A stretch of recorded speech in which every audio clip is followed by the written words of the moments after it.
përshtypjen se tipi nuk do të ketë mundësi ta ngrej kokën pas atyre që do t'i them. Nuk është juaj. Dëgjosh tuti moj. Kompania ka nevojë për një njerëz të ndershëm që shtiret si maskara, jo për një maskara që shtiret si njeri i ndershëm.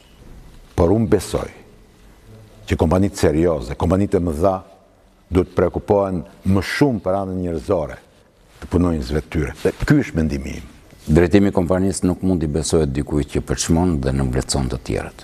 Kur hyj në zyrë unë jam si kloni. Vendos maskën ose të njeriut fisnik, ose të arbutit. Nga sa kuptova, ai që do të na gjykoj ndodhet midis jush. E ani të zbuloni kandidatin e rrem.